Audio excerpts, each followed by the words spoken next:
예수님을 알아본 사람들이라는 제목으로 하나님 말씀을 나누겠습니다.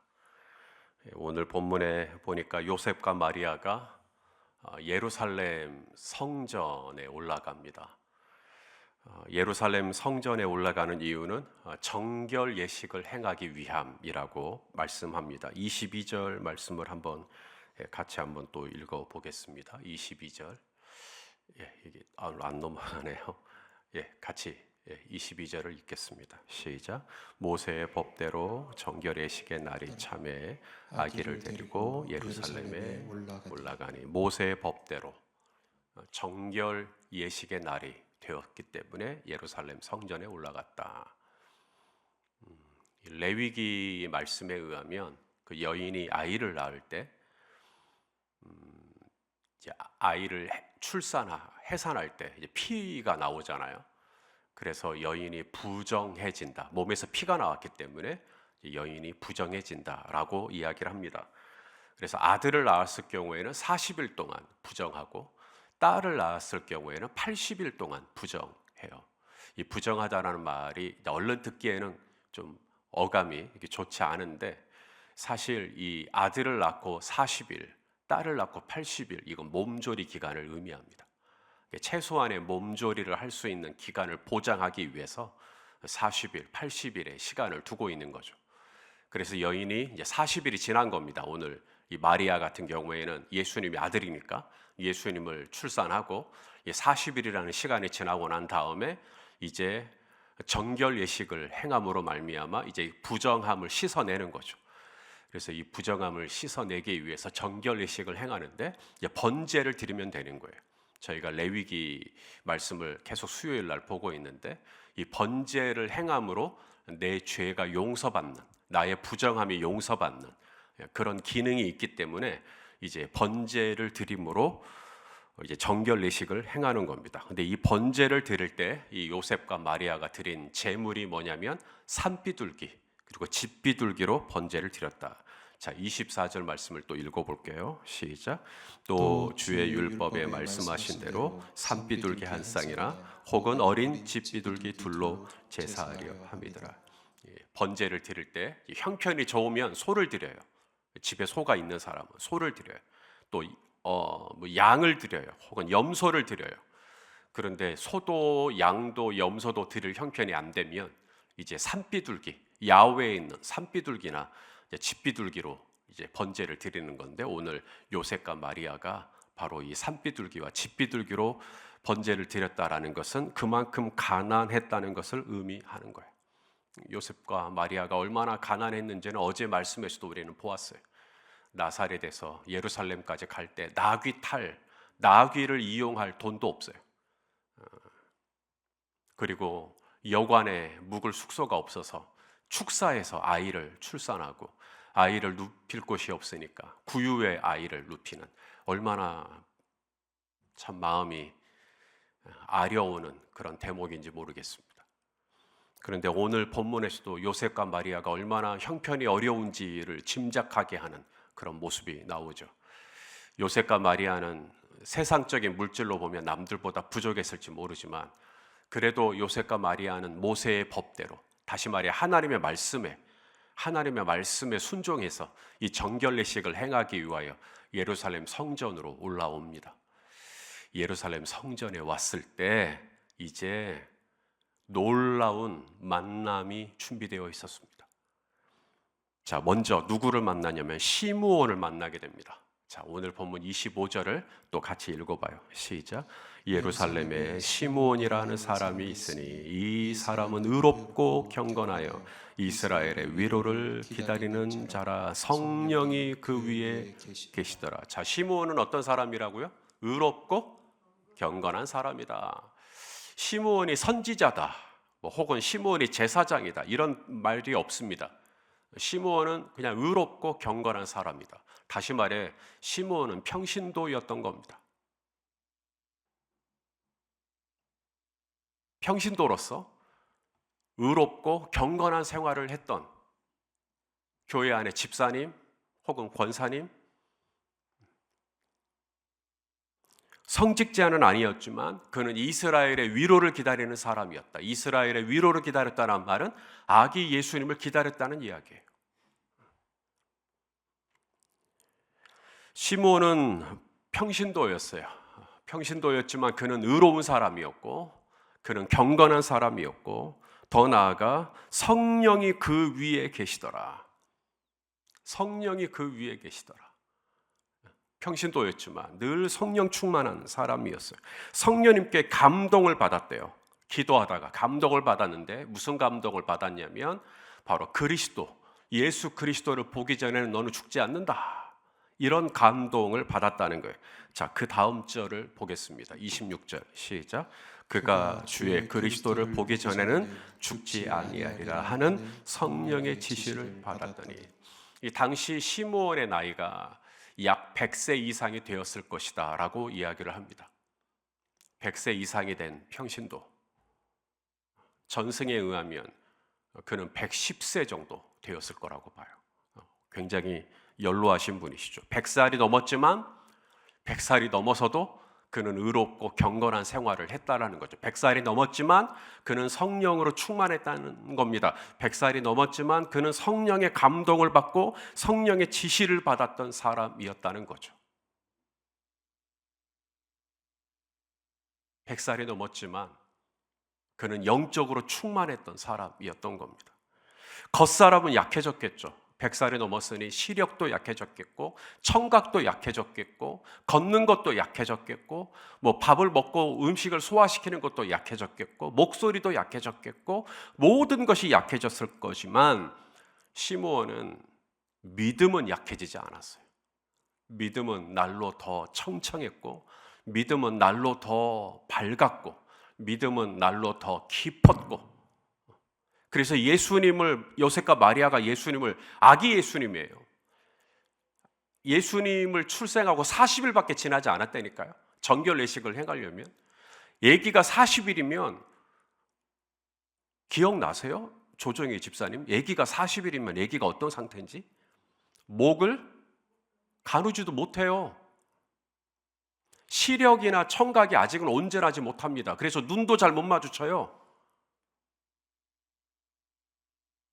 40일이면 수면 패턴도 일정하지가 못하고 면역력도 약하고 여러 가지로 약한 모습이에요. 그런데 그 아기 예수님을 요셉과 마리아가 딱 데리고 성전 안으로 들어왔는데 이 100살이 넘은 시므온, 이 집사님이 갑자기 반응을 하기 시작하는 거예요. 그 예수님을 보고, 그 아기 예수님을 보고 갑자기 몸을 움직이기 시작하시는 거예요. 그리고는 이 아기를 자기가 좀 안아볼 수 있겠냐고. 그래서 안아요. 그리고는 하나님을 찬양하기 시작합니다. 자, 오늘 본문 27절, 28절 읽어보죠. 시작. 성령의 감동으로 성전에 들어가며 마침 부모가 율법의 관례대로 행하고자 하여 그 아기 예수를 데리고 오는지라. 시므온이 아기를 안고 하나님을 찬송하여 이르되, 100살이 넘었지만 목소리는 비록 바람 앞에 흔들리는 갈대인 만큼 작고 여렸지만 시므온은 아기 예수님을 품에 안고 하나님을 찬송해요. 얼마나 아름다운 장면입니까?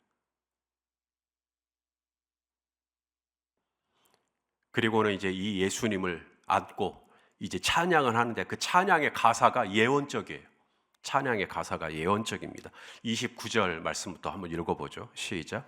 주제여 이제는 말씀하신 대로 종을 평안히 놓아 주시는도다. 내 눈이 주의 구원을 보았사오니 이는 만민 앞에 예비하신 것이요 이방을 비추는 빛이요 주의 백성 이스라엘의 영광이니이다 하니. 자, 아기 예수님, 아직 목도 가누지 못하고 눈도 못 맞추는 이 아기 예수님을 품에 안고 이 아기가 어떤 존재가 된다고? 이방인의 빛이 될 거다.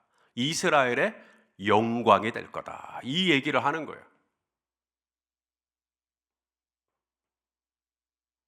여러분이 요셉과 마리아의 입장이라면 아기 예수님을 안고 성전에 딱 들어왔는데 100살이 넘은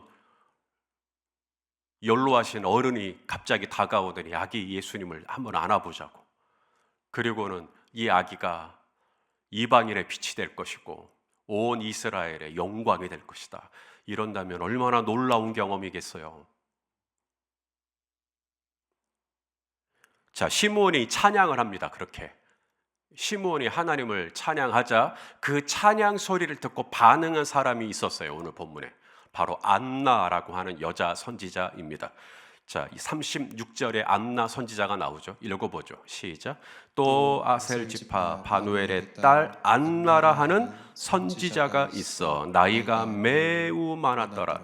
그가 결혼한 후 7해 동안 남편과 함께 살다가, 자, 7해 동안은 결혼을 하고 남편이랑 살다가 사별을 한 겁니다. 남편이 죽은 거예요. 사별을 하고 난 다음에 그 다음 절에 보니까 이 안나라고 하는 선지자는 성전에 들어가서 오직 성전에서 기도하면서 시간을 보냅니다. 선지자니까 성전에 들어가서 오직 기도하는데 그의 일생을 다 바쳐요. 그리고 나이가 84세가 되었다. 17살에 결혼을 했다면 7년 24살에 남편과 사별하고 25살부터는 성전에 들어와 84세가 되도록 거의 60년 동안을 지냈다는 이야기가 되겠고,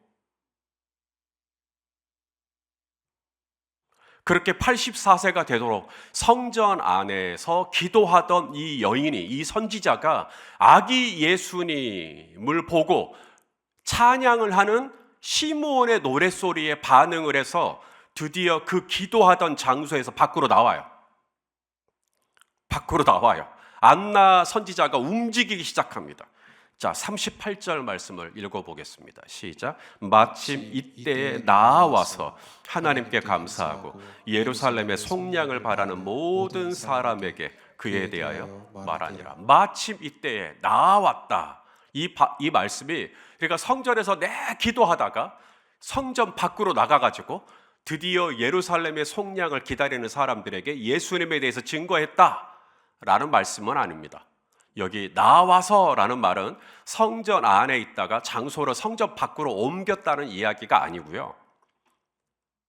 여기 나와서라는 말, 에피스타사라고 하는 이 단어는 성전 안에 방들이 여러 가지가 있었겠잖아요. 방들이 여러 개가 있었겠고 거기서 기도를 하는 장소가 있었는데 시므온이 아기 예수님을 안고 찬양을 하는 그 공적인 홀로, 응접실로 이제 장소를 이동한 것입니다.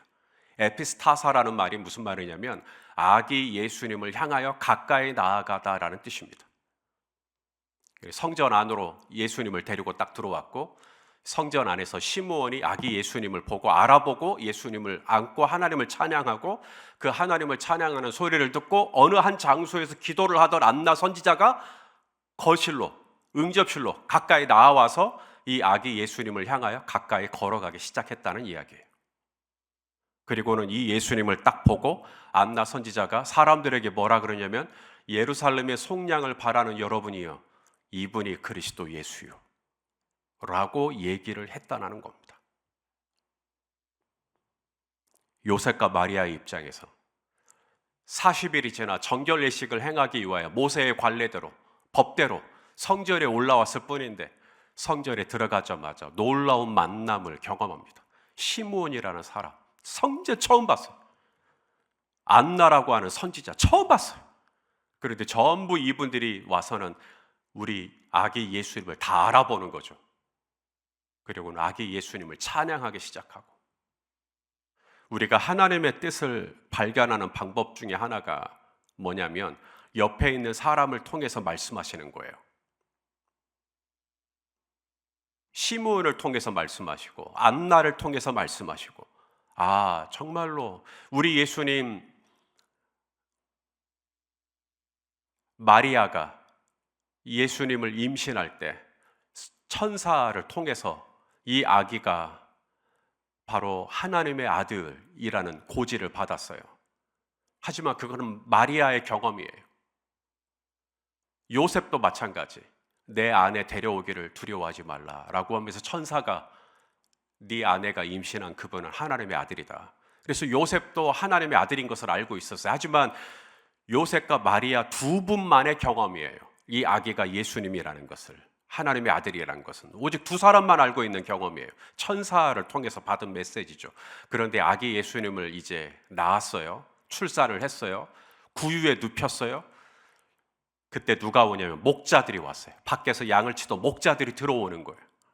그리고는 목자들이 자기들이 밖에서 양을 칠 때 천사를 만났다는 거예요. 그리고 너희를 위하여 구주가 나셨으니, 다윗의 동네 베들레헴에서 나셨다고. 그래서 우리가 예수님을 만나기 위해서 우리가 이 밤에, 이 새벽에 왔노라고. 마리아와 요셉의 입장에서는 처음으로 아기 예수님을 출산하고 나서 낯선 사람의 방문을 받은 거죠.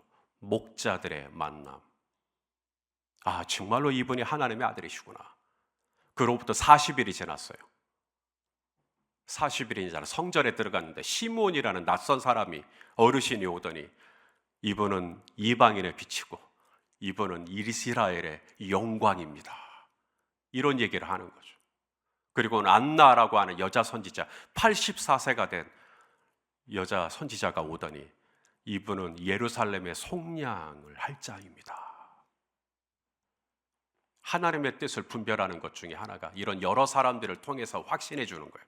확언해 주는 것입니다.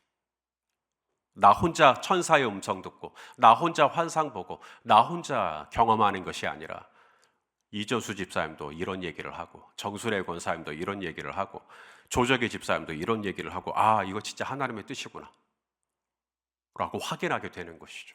만일에 시므온이 성령님 감동을 주시는 거잖아요. 이 아기 예수님.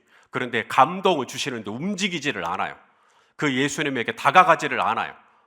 그랬다면 요셉과 마리아는 그냥 정결 예식만 행하고 돌아오는 것 뿐이었겠죠.